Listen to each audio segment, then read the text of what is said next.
Hello and welcome to Nerdarchy for Nerds by Nerds. Today I'm hanging out with the Homebrew Crew, Sean and Tony. How you guys doing? Doing pretty good, We're man. good.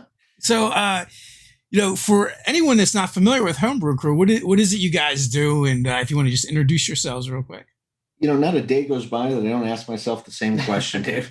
Um, we focus, our YouTube channel is focused on actual homebrew content from all sorts of creators through the DMs Guild and everywhere else, Reddit, anywhere that we can find things that are cool and interesting.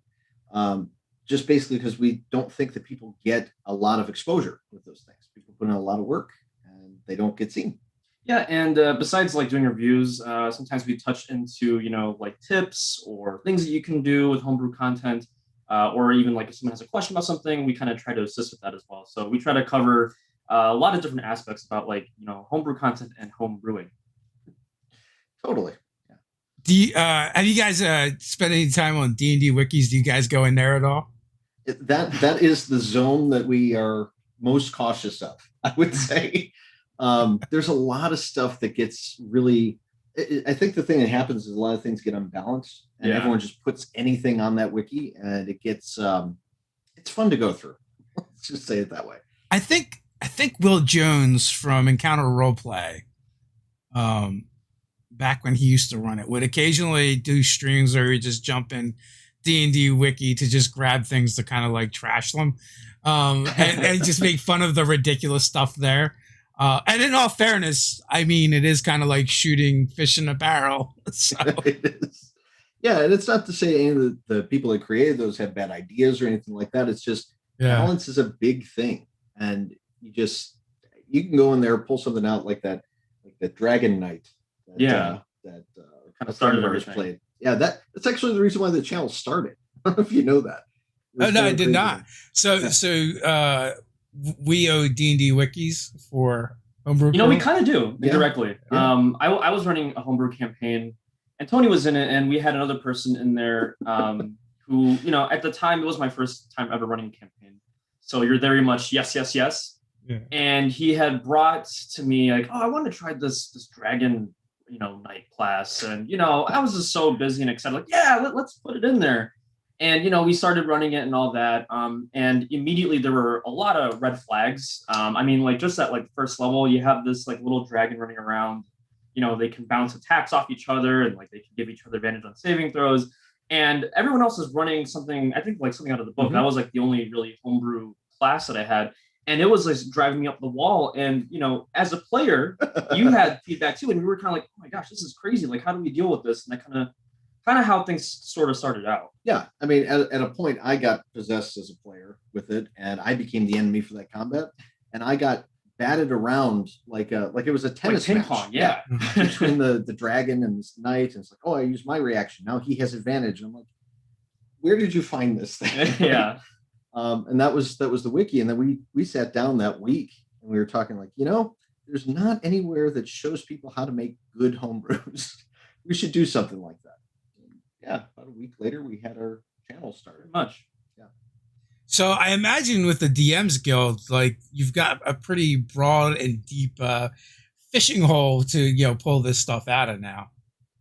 Yeah, it's true. DMs Guild is always a great place to go with it, and this is not a plug for anyone on that, but they do some awesome stuff. And when you're in touch with that community with it, you get to see all sorts of different artists and creators contact us, and it's tough to sort through all the stuff that gets sent to us.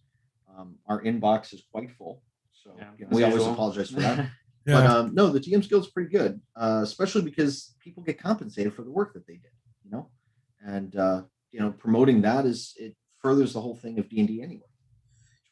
Yeah, once you get known for a thing, that's it. Like your inbox is going to fill up, especially because there's a lot of small creators looking to try and get the word out, and you guys are talking about it. Mm-hmm. Do you have a favorite creator over there? It's got to be Willie. Are we allowed to play favorites? It's got to be Willie Abeal right now. I mean, we love all of the creators that send us stuff.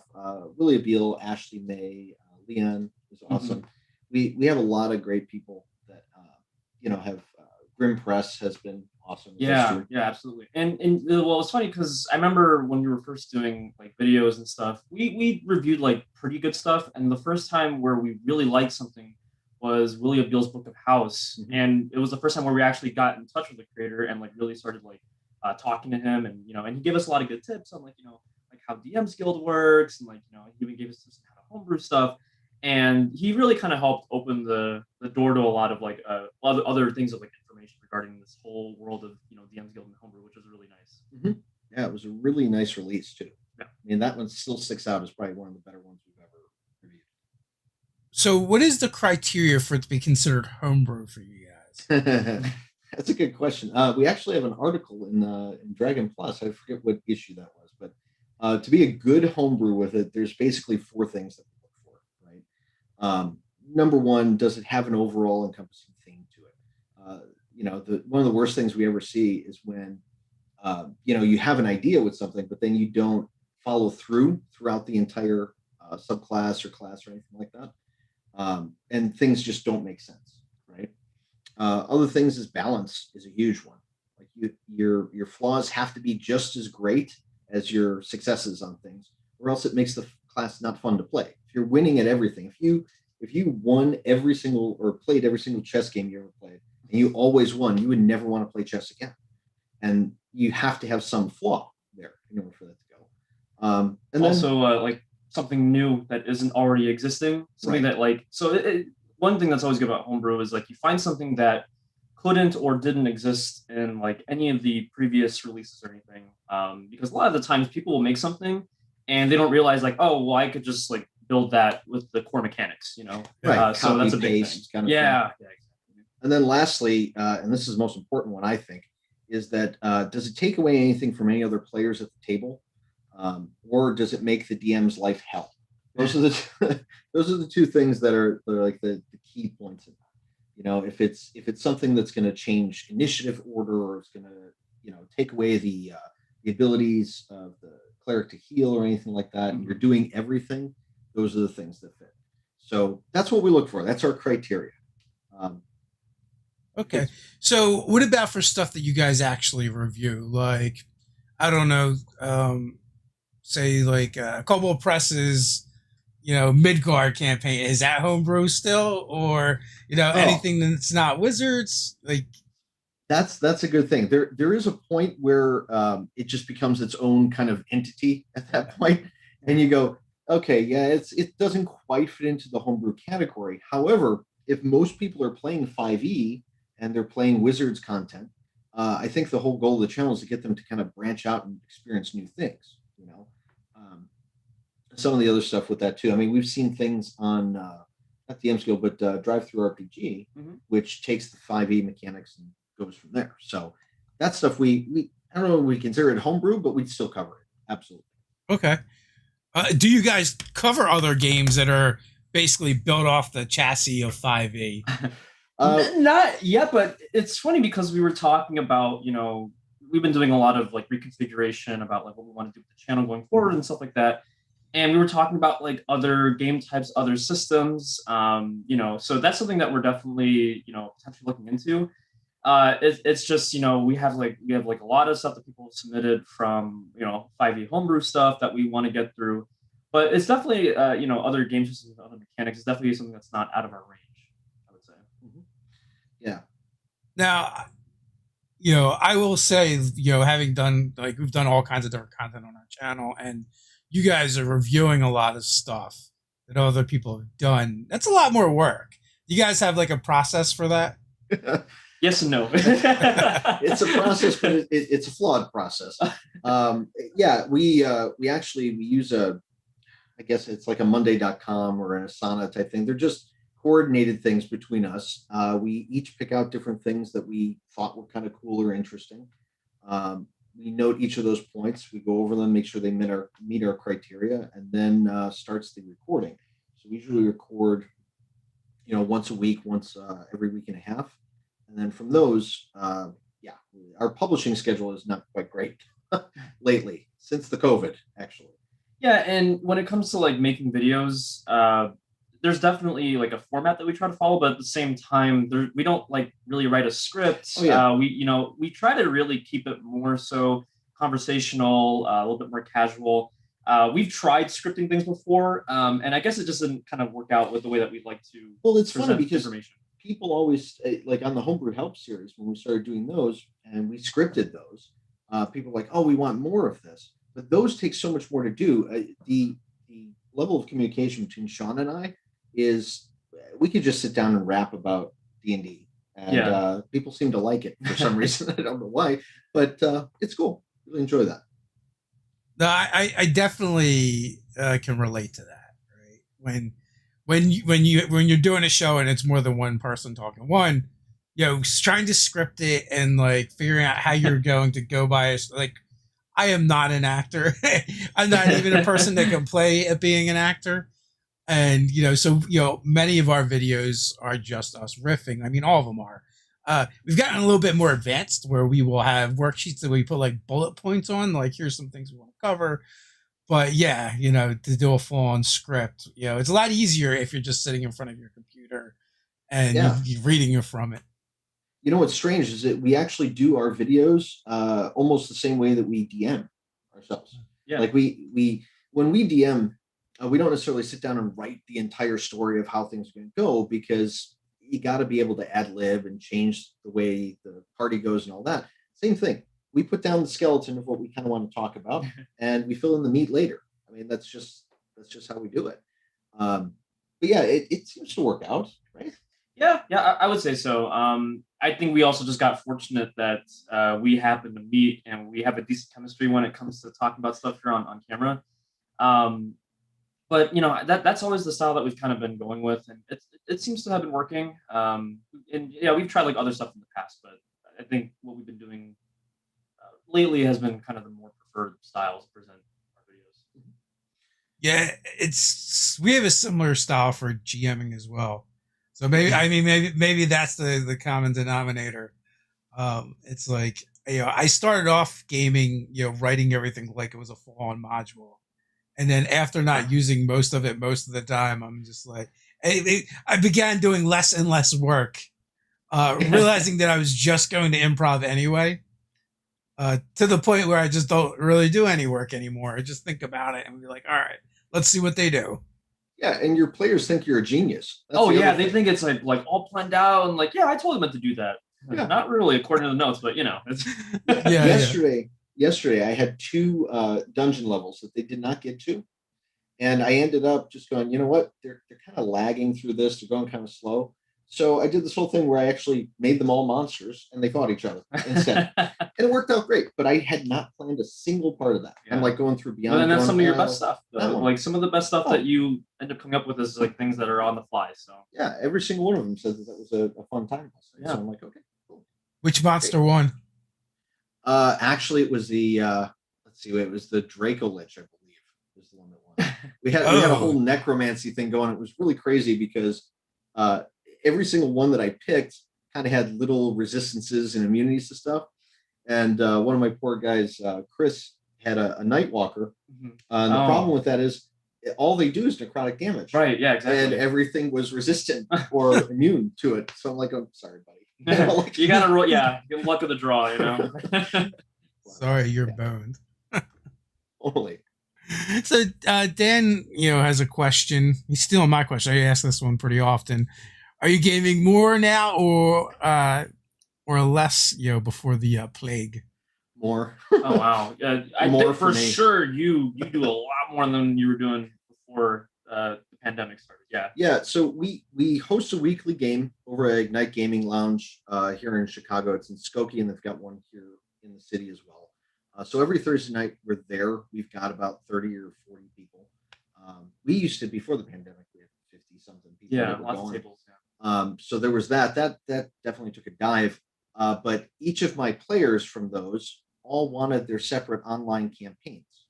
So I've got a campaign for them. I've got a campaign with my friends that live in Spokane. I've got a Sunday game that I play. Yeah, my schedule is booked as far as D&D right now. But yeah. I've been doing less for sure. Last summer I ended a the longer 3-year campaign that I was running. But that one had 2 groups, so it was kind of like running 2 campaigns since they were in the same world doing different things. And then I was running a group at Ignite as well at the same time. So it was like, it was like 3 days of just D&D every week. And then, that home campaign finally ended. And I've been kind of just like really focusing in on the one weekly one, which has been nice. Must be nice. Yeah, it's nice to have free time for once. But I mean, I guess I've been doing about the same, little less, if anything. But it's not like due to the pandemic or anything, just like how my current choices are. Meanwhile, I'm sitting here 3 campaigns a week, plus the channel, plus the other stuff. We got a lot going on. I mean, and the stuff that we're planning is going to be pretty big this year too. Yeah. So. That will definitely keep you hopping. Ted wants to know, do you guys only do reviews, or do you make your own stuff as well? We do make our own. We've learned some things. I saw Renicus actually added something to that about the Toy Maker Artificer. We have made our own. The problem is it takes a long time for us because we don't have artists on board and all of that. We have 2 releases on the DMs Guild. One's a race, the other one's an adventure. It's a Christmas adventure, actually. So that one only sells in spurts, but towards the end of the year, it usually does pretty well. But yeah, we do make stuff. In fact, this year we've got a few things in the works as far as different classes, as well as some adventure books.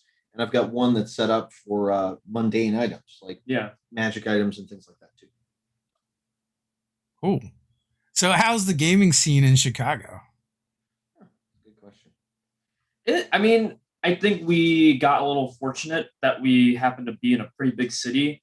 The thing that we run every week at Ignite, it's located like just a couple minutes outside of Chicago technically, but it's basically Chicago. People talk about it. And we have people coming in from the suburbs. We have people coming in from Wisconsin, making like a 1-2 hour drive just to come play here because, bigger city, more people, you're going to find, people of other interests, so that's something that's really nice. Yeah, we're kind of fortunate with that because the gaming stores are not allowed to actually hold their games, right? But restaurants like Ignite Gaming Lounge itself is a place you go play video games. They got this huge back room and it's considered a restaurant. So here in Chicago, we can actually have groups of 6 or groups of 10 people and still fall under the restaurant laws. So we're able to game. So people are traveling. I mean, I've got players that come from way down south, some from Wisconsin. Mm-hmm. It's kind of crazy to see how far people will travel for D&D. And you mentioned you guys are all playing, but you're playing masked up. Oh, yeah. Yeah. No, yeah. All the time, there's hand sanitizer, spacing, all that important stuff as well. They check your temperature at the door. It's really nice. Oh, cool. It's a walking clinic, actually, now that I think about it. Everyone gets a pole arm. If I can poke you, you're too close. I still want one of those sticks to be able to move minis around. Like one of the, what are they called? That they use at the craps table? Yeah, exactly. And the thing is that they make our tables so big there. I mean, you may have 6 players or 5 players at a table, but it's like I'm sitting at King Arthur's court. The size of the table is like 4 tables combined. You have to shout to hear people. Yeah. People are still enjoying playing. So. Yeah. Hey, humans find a way. So, right. Dan wants to know, do you guys play RPGs besides D&D? Oh, yeah, definitely. I mean, we had our stint in Starfinder for a little bit. Yeah, that was fun. That was a lot of fun. I really want to go back to that. Yeah, we just haven't had that group. Obviously, since the pandemic's come around, we haven't had a chance to meet up for that. But you have your own separate channel going on with Kinder Chips as well, where you're playing PlayStation games and stuff, right? Yeah, and that's a different form of RPG, but I play games in there as well. So I've been looking into like trying. There's actually one that I've been wanting to try for a while because Mass Effect is kind of coming back into the limelight in the gaming world. And there's actually this really awesome 5e conversion that they did for Mass Effect that I've been really wanting to try. They have like this really nice webpage that shows you all the way that everything converts over, all the classes, and it's still using all the core mechanics, but they just kind of reflavored everything to be, for that universe. Is really cool. Yeah, I mean, we dabble a lot in 5e stuff. There are some other ones that we'd like to get into. Just as far as the channel is concerned, we don't necessarily dive into them because apparently 5e is the most popular right now. But what I guess. No, it's what I'm hearing. Yeah. What is your go-to game that's not D&D? It's not D&D. Pathfinder doesn't count, does it? Because I don't think so. Like Pathfinder, people like to count it, but I don't because I'm just like it's just another D&D. yeah, I understand that. But I really did enjoy Starfinder. That thing was a lot different from stuff.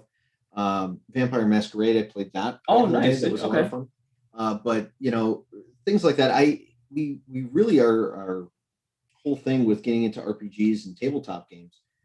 We're actually more the board game kind of guys. Yeah, I've always been more so into board games, and like I didn't really pick up D&D until in the past few years, and I always heard about like, oh yeah, I always hear people about playing and stuff, but like I used to play like a lot of board games, and I still do. So I don't really, personally, at least for me, I don't really gravitate to another RPG at the moment, but I'm always out there playing new board games when I can. So, and you learn a lot of stuff from those board games too. There's a lot of really great new stuff coming out in that genre. So it is, and it's cool to steal stuff from some. Yeah, I know. I've been guilty of that. When you start, making other campaigns and stuff. Ted has a great adventure he runs that using a Betrayer House on the Hill and using the tiles. I've done that too. Does he have the D&D version of it? I don't know if he does or not. Probably. It's definitely worth the money. I'll tell you, it's a lot of fun. I mean, he's got more board games than anybody I know, except for DM Scotty. Because I thought Ted had a lot, and then we went out and visited DM Scotty, and his like basement had more games than some of the stores I've been in. So, like, there was aisles of shelving just with games. We don't have that. I'm not there yet. But I'm working my way there. Yeah, we have a good collection between the two. Yeah, I would say so. Yeah, some of those are a lot of fun though too. I mean, there's actually a D&D inspired Dragonfire, which is an awesome kind of deck building game with that. And it's a lot of fun. I mean, it has the D&D inspiration to it, but it's not. You can kind of sway from it. You kind of need a group of people to continually play it over and over in order to get anywhere, and it's hard to find that group. Also, board games are a great way to get minis if you need them sometimes. So I remember there was this like stint of time where there was this Magic the Gathering game that was like on clearance everywhere, and they were $5 a pop for these like copies of this Magic the Gathering board game. But it had 40 minis inside. It had tigers and warriors, and I was like, oh my god! I bought 4 of them, and now in my closet I just have like a mass army of all these like multicolored minis, which has been like wonderful to use. But board games are a great way to get figurines if you need them. Yeah, that was one of the reasons why Ted backed the Conan Kickstarter for like $5,000. And got like all the extras and a bunch of them. Oh my gosh, yeah. That was just boxes of Conan, like this game all over the place, unopened. That's cool. Yeah. So, I'm more of a casual when it comes to tabletop games. But my rule of thumb is like, can Ted teach me to play this game fast so I can just play it? Yeah. And I tend to like games that have like a lot of replayability and they're fast. Like, I love things like Warriors and Smash Up. Arkham Horror, I did it once. I'm like, good, we've done it. We can check that box. We don't have to revisit that again. It's kind of how I feel about Game of Thrones Risk. I don't have to play that one. I better clear the weekend. Yeah. I mean, is it any longer than any other version of Risk? Oh yeah. We've had it to the point where we've had to take pictures of the table and end for the day and come back. No, it adds some things in there that make it worse. Why? Like Risk is a pretty long game to begin with. Who looked at that and said, how can we make this longer and more complicated? I'm convinced that they made the game based off of the writing schedule of Martin, the guy who's writing all the stuff. Yeah. Because it takes you a long time to get through. By the time you're through with one, the next book is finally out. I think is the whole point. But yeah, a lot of those games, some were great. Some of them you play once, you put them back on the shelf, you never look at it again. I've definitely got some that are like sadly, yeah. You just look at your investment and you're like, well, it's a nice decorative piece. Mm-hmm. Yeah.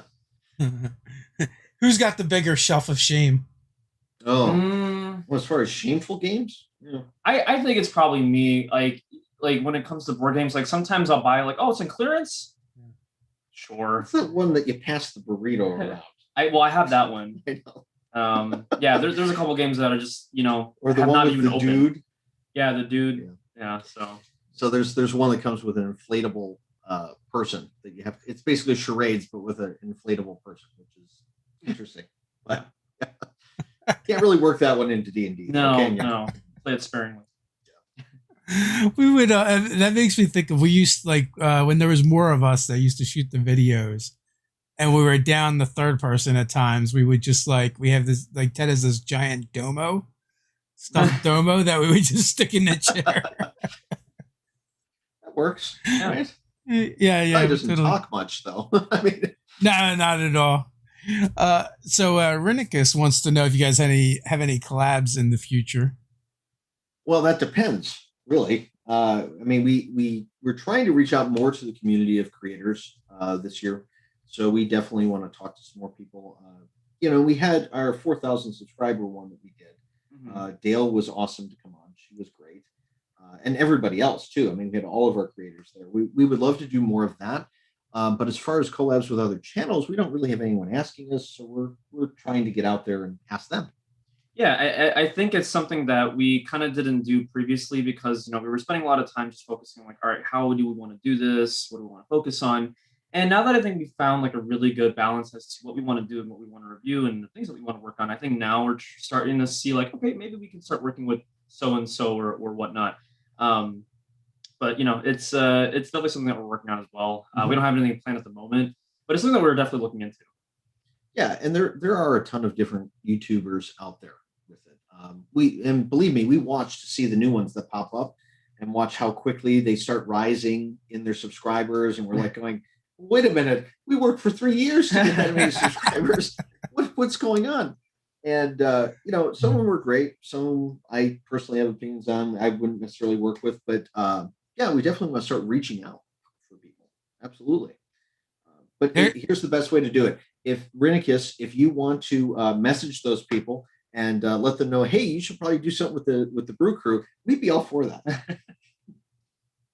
Yeah, I mean, I'm talking about deja vu.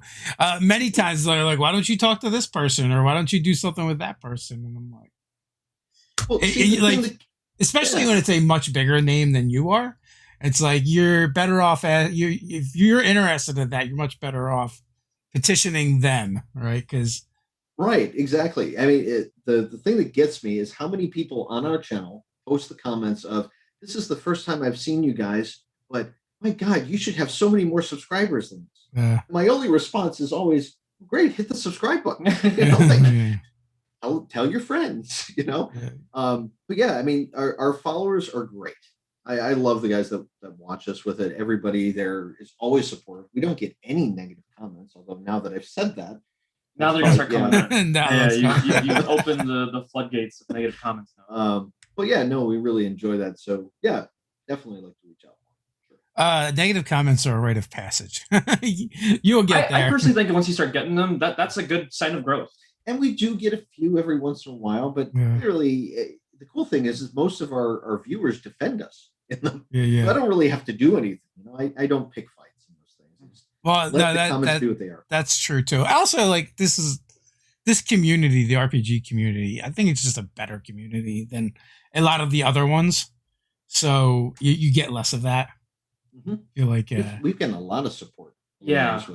People are just great. Yeah, and definitely compared to like certain other games or certain other communities, obviously not to name anything in particular. There's so much, a lot more support. Like people are very helpful, like especially like in a lot of like forums or Facebook pages of like D&D stuff or homebrew stuff. Someone posts something and it's not immediately somebody trying to shoot it down or say anything bad about it. They give like really good criticism, or they give constructive criticism to like, hey, you can do this to fix that, or you should do this and maybe it'll be better. Than like, all right, great, thanks. Which actually brings up a point about the channel. You'll notice that we don't actually do videos that are like, oh, this class sucks or this whatever. We tend to kind of go towards, here are ones that are actually great examples of how to do something. And even when we're trying to fix things for people, we don't do it often. We're just kind of like, you could do better on this, or try to make this fit better with the rest of your class. We just don't enjoy doing the negative press on it. You know what I mean? even though Yeah. they get the clicks. That's the only problem. Unfortunately, that's what people love. People love drama, right? And Of course. and that's the kind of stuff that really drives traffic on YouTube, because the algorithm is basically based off of behaviors. And Yep. one of the things that really drives the channel is getting view velocity and having a couple videos that are viral, because they end up being the ones that actually bring in most of your subscriber base. I mean, and I think that's pretty true for a lot of the bigger channels or channels that have grown fast. They've gotten that viral video or a series of viral videos that really gets it going. And unfortunately, like I said, a lot of the times it is, those negative videos and those clickbaity titles. We are definitely guilty of doing it occasionally, but there are channels that's all they do is cover controversy, and I'm just like, I can't do it. Oh yeah, totally. You're playing your paladin wrong. Like for everyone that I see like that, I'm like, how do you play something wrong? But there's things like that. But our top tens usually get a good number of people that enjoy this. Yeah. I mean, they're still pushing. Humans love lists. Humans love numbers. So that's usually Yeah. what gets people into, or like anything that's like a directive action, like you should blank or why you're blank. So a lot of Now, and YouTube does it. If you add a negative to a list, and then that's where you really have it. Now, also like the best, the most, those kind of things tend to drive more views as well. And then and then it's funny because then people will complain about that kind of content and the titling, but like they're the videos that they always go to. So well, see, and that's the thing that drives me nuts. Like comments and things that I never really looked into, but we get comments on things that we did 2 years ago, of 2 or 3 years ago. People saying, "Oh, your audio is horrible." Yeah, listen to our new stuff. We've gotten a lot better since then. Like that kind of stuff. But those are the videos that can push the most. Those are the videos with the 10,000, 15,000 views on. Yeah. Well, it's because they've been there for a while too. That just helps. Absolutely. But and that's one of the cool things about doing this is like you can start off with lower production values and work your way up. Although it is getting harder because it feels like creators come in right from the get-go now and they just have way better production than we ever did. Oh my gosh. Yeah, and it's funny. Tony mentioned the whole thing of like new creators coming in, and like growing a lot quicker. Yeah, I mean, like some people, however they have the resources, like they have like really good like audio setups, lighting, things like that. And admittedly, we work full-time jobs. Anything pretty much that we try to like that you see on set or anything is coming from our pockets. Yeah. But I think it depends on like how committed you are too. I mean, if you really want to make this like your full-time thing, then like put the money in, put the investment in, like and you'll see it come back out. Hey, the best time that I had when we were growing the channel is when I didn't have a job. Like that was my thing. Like, okay, her web page, got it. And there was a good amount of growth during that time too. It all depends on like how much time you're willing to put into it. The more time you put into it, generally the more you're going to get out of it. Right. That's really how it's for anything. Yeah. But we've upgraded things since then. I mean, we got a new set, if you can call it that. I mean, the key is to compare yourself to yourselves and not.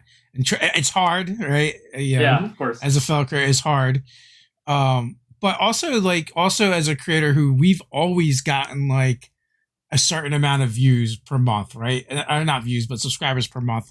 Which subscribers is actually a bad way to judge how well a channel does anyway. But it's that vanity number, right? It's like how many views are you getting and how many people are engaging and watching and paying attention. But like we've been very consistent. Like it's been between 1,000 and 2,000 for the past 7 years, right? But then you'll see channels come up and like, oh, they kind of started with 25,000 subscribers, or it feels like, or like Dingo Doodles. She was a lot of fun to watch her channel grow because I watched her first video go up and it had like 9,000 views on it, which was really good. And I think it was like the only video on the channel and the subscriber count wasn't that high. But then like I watched it like grow overnight to like and go viral and like, over 100,000 views. And then her channel just took off. But then like there's all these things like maybe you don't know before, like she's been drawing webcomics for a while or something and she kind of had an audience. Logan from Runesmith, like, really goes to show what can happen when a channel explodes right from the beginning, because he was working with Jacob from XP to level 3 for a while, and they decided he should have his own channel, and he did, and like Jacob helped promote his channel when he started, and boom, 25,000 subscribers day one, right? When YouTube sees that, and then and also he's got really good content. Like, you can't jump on this platform and be like an overnight success and not put out good content. Right? Like, you need all the elements. Yeah, and we in early in our career with it, if you can call it career at this point. Yeah. No, we got we I think our biggest hit right in the beginning was we reviewed Matt Colville's Strongholds and Followers, right? And he sent a shout out about our review. And next thing you know, we got 800 followers that same weekend. Like, it was like, oh Yeah. God, hold on, And then you guys did a shout out to us as well. And we got another couple from that, another, 500, 600 from that. And it really helped the channel with it. I mean, we were about ready to give up right in the beginning. Like, we were going from June to December, and we released that Colville one in January, right? Mm-hmm. When you did it. Right. And before then, we had like 150 subs. Nobody was watching. Get 3 views on a video. You're like, why are we doing this? But that really kind of pushed us.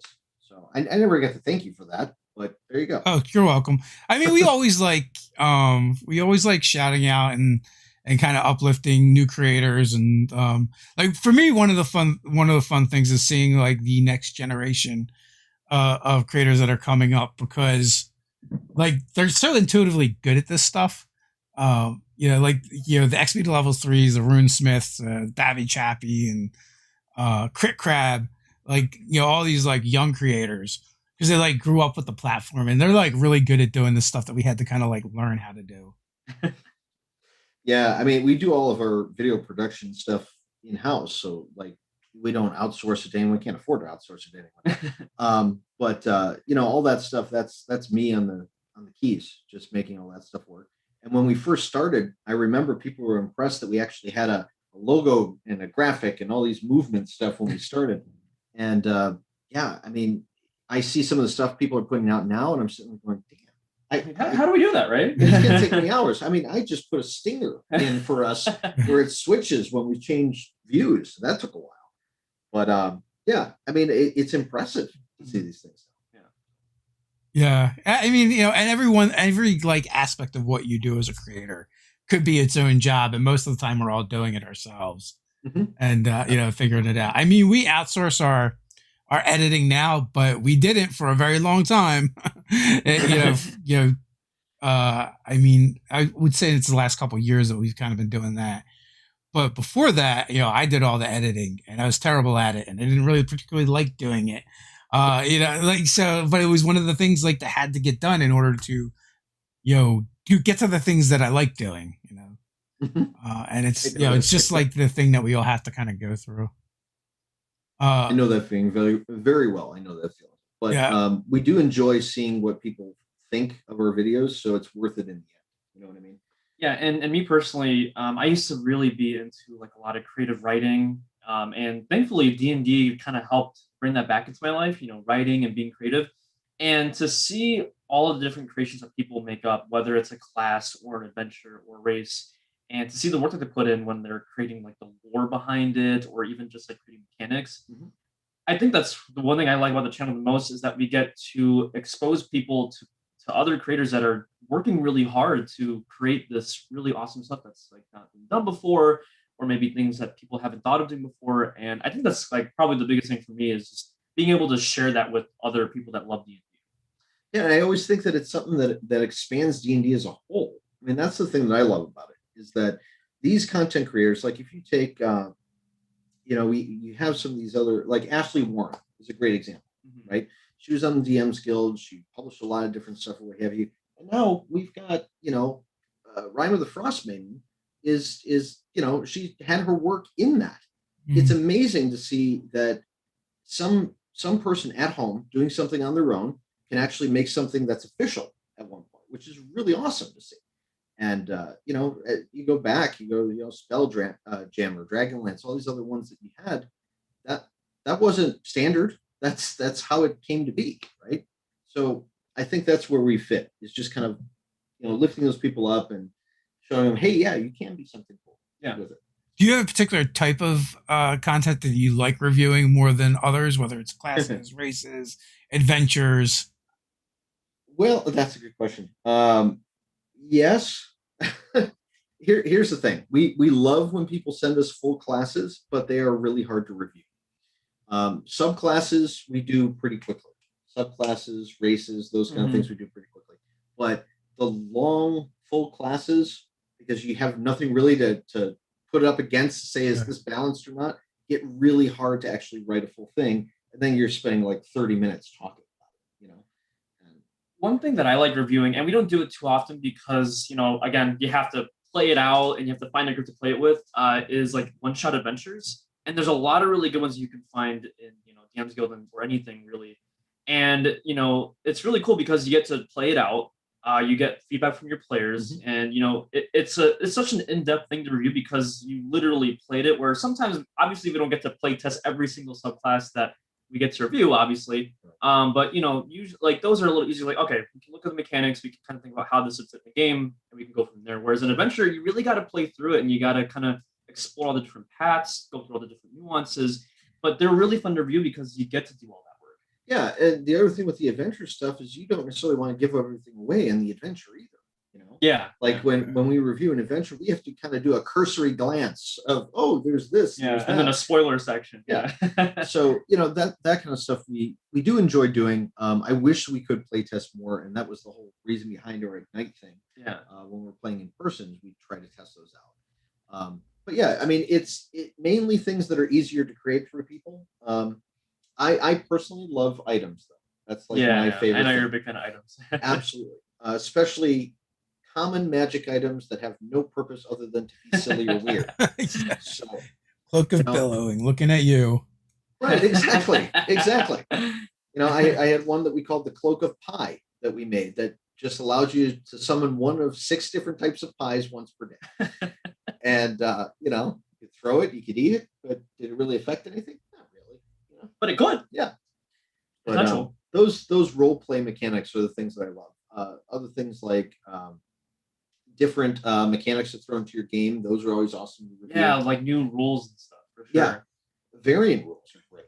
Like anything that takes what's already there and changes it. Yeah, I even in my last homebrew campaign and the one I'm running at now, I basically use them as guinea pigs to try different stuff out. Like in my last homebrew campaign, I did this like limit break thing where it was like kind of like Final Fantasy, where like if they take enough damage, they can kind of like release this like really powerful attack, and like it would change depending on the class that you were.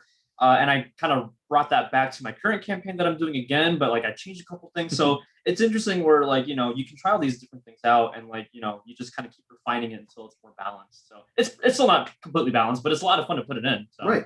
Yeah. What is the release schedule for you guys?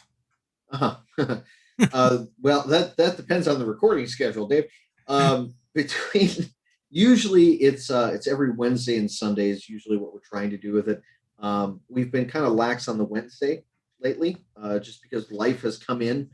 We had a whole hard drive crash and all that, but Wednesday, Sunday is when people can expect videos. No, I totally get it. It happens. And also I know some creators don't have a schedule. They're like, you get it when I give it to you. Yeah, right.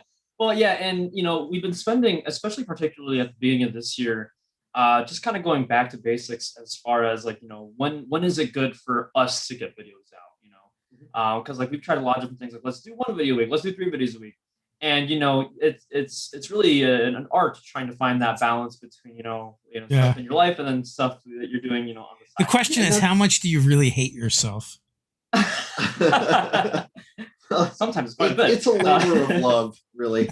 I think the thing is too is that if we've gotten into the point where we used to do 3 or 4 videos a week. We had 3 videos a week in a stream. You remember when we were doing the streaming game? Yep.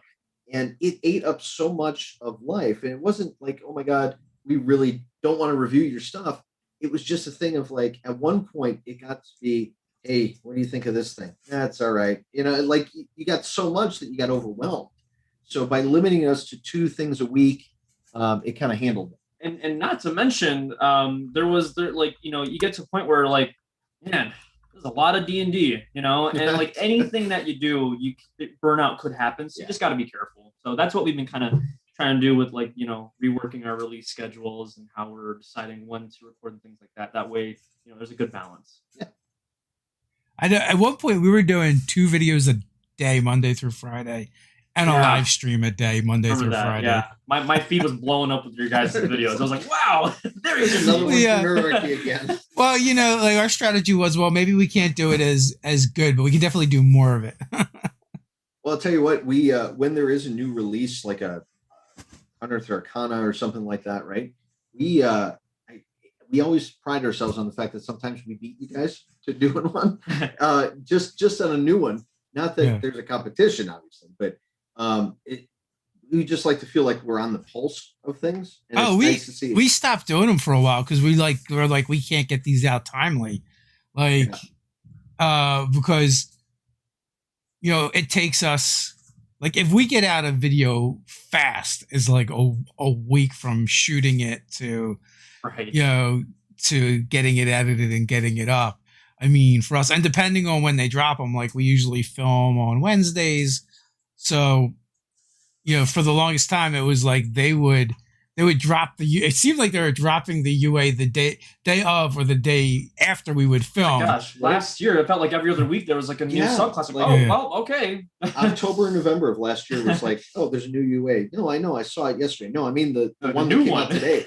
Then they started putting them up like the Tuesday, which is when we would plan our videos. So that wasn't so bad. Like we go, all right, let's go check, see if Wizards of the Coast did anything. And also, like, for those, there's not a lot of planning for those. We just read them and give our opinions, right? But like all that newsy stuff and timely stuff, it's Ted from Nerd Immersion all the way nowadays. Oh yeah. And there will be 15 videos about it as well. It's true. It's just those are the ones that I see usually grab the most attention. Yeah, when there's of course. UA. People are interested in our opinion of what UA brings and how we would play it or what we would change it. And I think those usually work very well. But again, the release schedule is crazy. Like we have a new book release, obviously, coming out here in March in just a couple of weeks. Candlekeep, and I don't know anything about it yet. I only know this much. So hard to stay on that pulse. That's all. Yeah. I mean, that's hard too. Like, and it's like sometimes I look at something like, I don't really know anything. What am I going to say about this yet?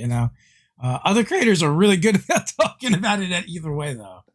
So I just love when a new book comes out and somebody's already reviewing it like the same day. Yeah. How much have you gone in depth? Yeah, I mean, or they just really just hashed out, read the whole thing. So, yeah, I mean, that's why a lot of times we'll do like first looks and overviews if we're going to do something like super early like that, because we haven't had the time to really dive deep into it. Yeah, and I think like it takes a little bit to actually play through it. I mean, I'm still putting in stuff from Tasha's. Mm-hmm. Now we're talking about a new adventure book that's coming out. Yeah, for sure. What about your home games? Do you guys play? I mean, with the name of the Homebrew Crew, it kind of puts a lot of onus on doing homebrewing. Yeah, we have these in the back basically for looks, like tune knowledge and all that stuff. But yeah, no, they are full homebrew games. Yeah, and not to say that we don't we definitely read through the books and we'll sample things, or we'll take like whole sections from like an existing book and like plop it in. But yeah, personally, I've never run like a full campaign out of a book. I've always been running homebrew campaigns. I can't do it. Yeah, we tried, and it's just like I got to study. I'm not going to study. I'll just pick it up as I go along. Oh yeah, that makes me think of the Iverson thing. Yeah. Remember Allen Iverson? Practice. Talking about practice? Study? Talking about studying? And it's I mean, we have them because they're nice to own, nice to have. I like having the special editions of them and all that, but I don't really look at them so much. Yeah, one thing that I kind of always liked about running a homebrew campaign is that even if I've written everything out and even if I have like a full idea what the story is and things like that, you start playing with your friends, or like in our case, you start playing with random people at Ignite or at a game shop. And the nice thing is, if you decide to do like a homebrew campaign, you can kind of adapt it to around them, or you can adapt it to like if you want to change up the play preference. That is like one advantage of like running a homebrew campaign. You can definitely reflavor it. Not to say that you can't do it with like a book campaign, but like with a homebrew campaign, you just have so much more accessibility to what you want to do and how you want to do it. Well, the other thing too is players buy the books. I've had some of my players buy the books and go, "Oh no, that's this is going to happen." Like, shut up. Yeah, good luck intimidating them with Strahd when they know how to beat them. Yeah, right, exactly. Like, okay. Thank you, Ben, with that. Yeah, the best campaigns are the ones that are homebrew. Yes, yeah, that sounds oddly familiar. Yeah. We are big homebrewers as well. I mean, like, we buy all the books, and like you said, maybe we lift little sections from them or part pieces from. Like, my pride and joy is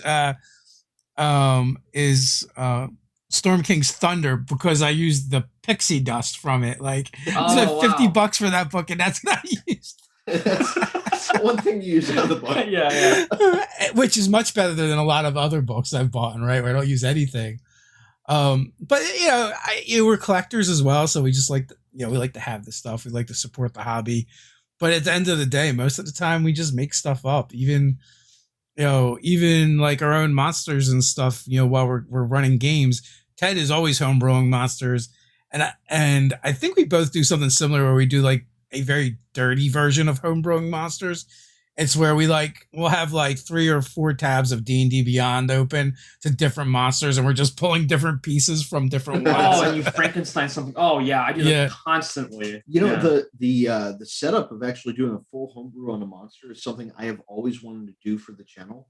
Because in the books, there's actual ways to know what stats go where and what things, but it's a long process. Yeah. It's a long process. Mm-hmm. I will say D&D Beyond makes it a lot easier. I mean, because you can just clone a monster, and then you can do a lot of copy and paste, and you can kind of do the Frankenstein method via copy and paste and make the changes you want. I've done a little bit of that too. Yeah, and there's always the small copy and paste things where you just change the abilities or the look of something or what have you. Those go in all the time. I can guarantee you the monsters that I throw up against my guys usually have some base in a D&D Beyond monster, and then I've just made stuff up from that point forward. Or I'll just reskin something. Like, I think like there was an encounter where I used the stats for a bear, or the cave bear or polar bear or whatever it was, and I just described what I thought a polar bear would look like if you turned it inside out, and like the players had no idea what the monster was. And just by redescribing it a little bit different completely changes everything. Oh yeah, I mean, I've done that with rats before. Yeah, like you don't tell them it's a swarm of rats, but you embellish them what it is and what have you, and they think it's some great monster you came up with. No, look, swarm of rats, page 46. It wasn't that much, but yeah. And that's the great part about being on the other side of the screen and. Throwing up the illusion for the players of something new and dangerous. And as the GM, we just have these quick hacks that we can do to make it a little bit easier. It's also one of the reasons why I don't spend a lot of time writing. Like in 3rd edition, you mentioned you started there. Like I remember, and Ted likes telling these stories as well, where you're just like on the floor surrounded by books, open to different pages because you're like, how many templates can I put on this one monster? Right, exactly right. We spent hours making it, and then my players like one rounded anyway, so it doesn't even matter. Right. Yeah. I tell you what, the combat economy in 5e, I still think is a little bit wonky and broken. There's no thing on the CR rating that doesn't really matter. Really, honestly, you could throw something, CR 15 against a group of 7s, and they demolish. I mean, it's deadly with quotation marks. I was actually reviewing one of something that came in from a writer this morning, and encounter was listed as a certain thing by the math, and I'm like, this is right, but this is definitely an instance where the math breaks down because it's a bunch of monsters, which drives the math way up on the encounter. But I'm like, this encounter is one AOE away from being over. Right. So, Right. so it's, even though the math says this is a super deadly encounter, I'm like, not really. Now, granted, depending on how your players do it, because I've had this happen as well. Because I like for challenge, I eyeball it. I just like, what will my players likely do? What do they have access to? Best example, if they had a bard with sleep, and I was like, oh, a couple dozen Sturges should be fairly easy for them. They're just gonna, one spell, this is over for the most part. And the bard's like, I'm going to attack with my longsword. Like, oh, this is going to get interesting. I still actually I have a couple of the Sturge minis. It is the smallest mini I've ever seen in my life. Yeah, Literally just a little wisp with the Sturge on it, and it's crazy. Those things though, it shocks me that people think that we have all this stuff planned. Like on the other side of the DM screen, I'll be honest, I've fudged some numbers. I've made up things on the spot. I've decided not to put a monster in, and my personal favorite is you give the party a choice of which direction to go. And they think it's the choice, right? Oh yeah, I can go left or we can go right. the illusion of choice. Yeah, you just move that encounter to the other side. Yep, pretty much. And it's one of the easiest tools, and people forget about it as a DM. It's like I've also found that tool to be very divisive in the community as well. People get very angry about the illusion of choice, but now at our table, like our philosophy is nothing exists until it does, right? and that's kind of like what's behind the illusion of choice. Now, yeah, I would call bullshit if you do that and change it, and then you go back and undo what you changed. Sure, but once it exists, it's solidified in reality. It's part of it's part of the story. It's part of what happened. You can't really change it then, but up until that point, it's fair game. Yeah, and I wouldn't say one's a sunny path and one's a dark wooded path, and for some reason the hag's home is on the sunny path. You just got to kind of have to work it into how you want to do. But yeah, I mean that kind of stuff. I think when it comes down to being a DM, it is all about the players at the table. If they're having fun, you're having fun. If they're not having fun, there's no reason why you're DM. There's no reason to do it. You're not there to punish them or to be against them. You're there to have a fun time. Yeah, right? Yeah, absolutely. Ted says there's a smaller mini than the Sturge. It is the there? Gazer. The Gazer mini is small. Oh, wow. I'm going to have to go find that. Yeah, that one. I do love me some Gazers though. Me too. I 3D printed a bunch of them.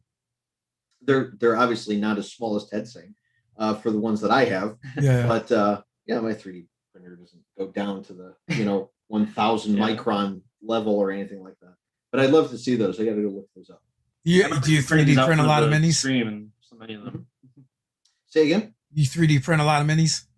I do. I haven't lately because I've run out of resin. But yeah, 3D printing a lot of minis. I love painting. That's the thing. Like for something, it's something about it's very soothing to just sit there and paint a mini and to people. I was trying to get Tony to start a channel or a series where he would just paint stuff because like the way that you do it is very meticulous. And I've had the privilege to also paint a couple things. Actually, for the finale of my last homebrew campaign, we got to paint like all 5 metallic dragons, and that was a blast. So it's a nice thing too, to be kind of putting that kind of work into the minis. I hardly see myself as an expert doing it. That's why I haven't put anything on the channel. But I would, it'd be fun to just sit there and live stream a paint. I feel like no one feels like they're an expert at doing it, even the people that are experts at doing it. So I think it's fair game. People, some of those channels do really well, and people seem to enjoy that stuff. Just as the Greyjoys do not sew, I do not paint. So, well, you just got to learn how to dry brush and your washes and all that, and you're fine. You can make anything look decent. I painted my first mini at Origins at a paint and take as the guest for Realmsmith TV, and we were doing Beholders. Oh, it came out so terrible. But like you said, like you're like, oh, I like painting. I find it soothing. I don't enjoy detailed work. Like, oh, really? Yeah, fine manipulation, detail work is not my jam, and I'm not into it at all. I was so happy in 3rd edition when they came out with pre-painted minis. Like, I'm like, you thought sliced bread was great? This is way better than that. I will cut my own bread. No, these boxes actually, the Dungeons and Dragons board game ones, they still put them out, believe it or not. Like they Oh had yeah, two of them yeah. out of this one. Those things you can get the special editions of those, and they come with fully painted minis. They're all the WizKids minis in there, and you get the whole set. It may cost you $120, but it's still well worth it for having everything. Saves you time. You know, not money, but saves you time. Yeah. Yeah. Now Ted has definitely bought a lot of different board games for the minis, or waited like he'll wait until and find them on clearance at Target or something, and then like buy a bunch of them and score a bunch of minis. Oh, the Toys R Us closing thing was perfect for us. Oh, that was beautiful. Oh yeah, that one. Yeah. $2. All right, bring it on. You guys ever deal with dabble in HeroScape? HeroScape? No, I haven't. I have. I tried and it's actually the group that I played at our weekly Ignite thing. They actually invited me to play HeroScape. I'm like, oh, sure, why not? And it was just 8 hours, and in those 8 hours we played 2 games. I'm sure there are longer games out there, but like, yeah, it's just this huge map with like all these stacks of hexes and trees and water, and like there's all these different heroes, like, you know, army men and aliens and gladiators, and they're all fighting in this basically battle royale free-for-all thing. But it was so cool. Obviously a little different for me because, like, you know, like I'm so used to like role playing and stuff, but there you're just, at least the one we were playing, you're just there to hardcore kill each other. But really cool experience. You know, and I like some of like the mechanics of, like, you know, when it comes to movement, a couple of things are simplified. Using line of sight with like a string, you know, on the battlefield to physically make sure you can target someone is actually Or cool. yeah, you get real advanced with a laser pointer, right? Oh wow, no, we didn't do it that night, but that sounds pretty cool. Well, it's actually kind of easier if you think about it. I mean, they're kind of readily available, and you can That's line true, of sight with yeah. it. Yeah, Yeah, because trust me, when we were trying to measure things with strings, many forests did fall that day. So, you know. It's not. See, the laser pointer is more eco friendly. Yeah, exactly. I didn't even know you played. Yeah, so we were really into that for a little while. I spent way too much money on that, buying so many sets of it and buying on eBay. Even oh yeah, there's a sculptor called Leaf Kicker, and he does like other stuff now, but he used to make like custom pieces for that game, like laser cannons that you could mount your guys on that had their own like rules and stats. And like I have this big cave from him that you can set up on the board. They also did like a Marvel superhero version, so like I heard about that one too. Yeah, I mean, there's and speaking of homebrew, yeah, there's a lot of things that people have homebrew for that game. It's kind of hard because since it's discontinued, you know, like any like original pieces, any original minis are pretty pricey. The guy that introduced it to me, he spent well over a couple $1,000s just trying to get everything. So, you know, yeah, I'm gonna have to look. Maybe I'm sitting on a ton of money. You might, honestly, yeah, you might be. There might be a market sitting underneath your drawer there. I know. I spent a ton of money. It was just like that game was actually a lot of fun, and part of the fun was actually building the boards too. Kind of like yeah. Sure. I've seen people use the terrain for D&D as well. I mean, it would definitely work, and everyone knows hexes are superior to boxes anyway. Yeah, totally. Especially with the 5-foot radius stuff too. I know, yeah. Well, and so my friend did give me a couple of like terrain pieces from HeroScape that like I'll use like some trees and stuff. But yeah, like in my experience, like I've always been used to running like a regular square grid.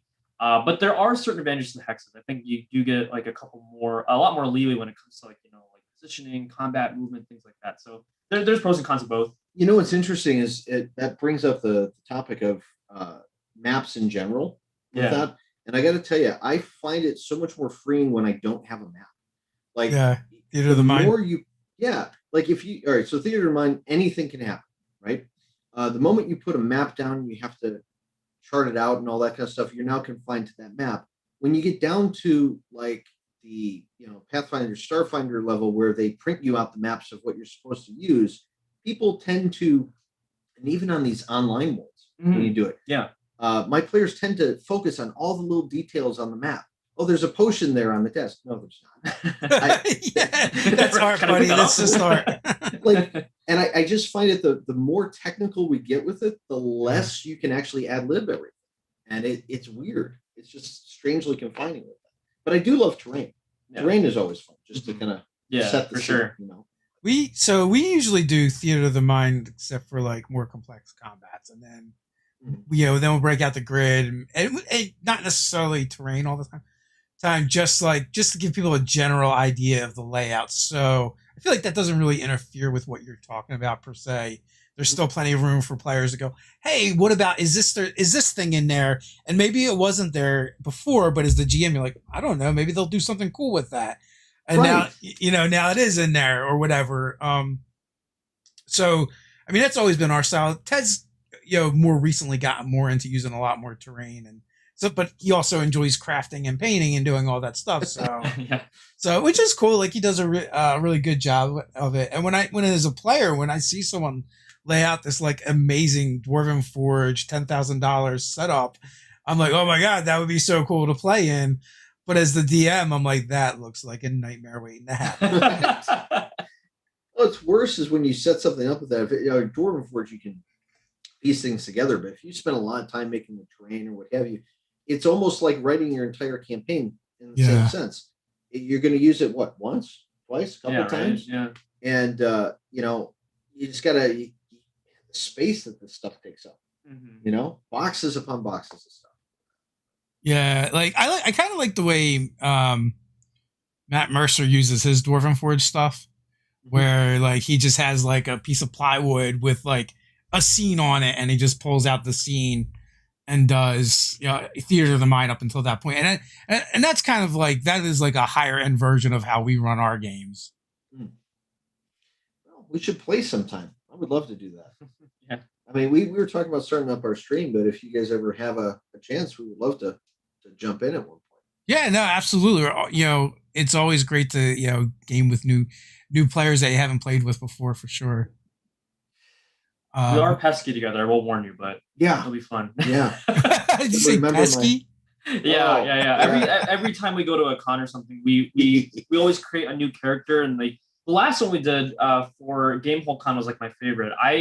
I made a goblin fighter, Snood, and then you made I made a bugbear bard. Her name was Rah Rah. Yeah, and you were my hype team. You were basically there to cheer me on and like really make me figuratively and literally bigger than I should be. Yeah. And it was great because like we would jump into all these tables with people, and like we come as a set, of course. Right. And it was a lot of fun, role playing, so those are always fun to do. Yeah. It sounds like a blast. So we're just past the hour mark now. Final thoughts?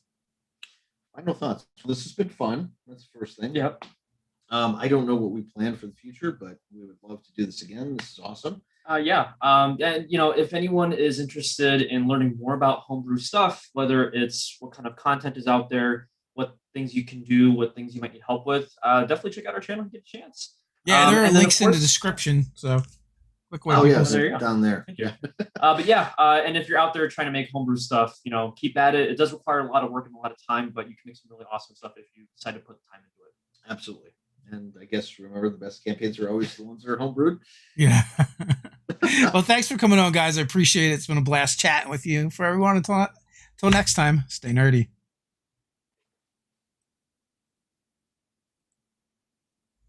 And we are out.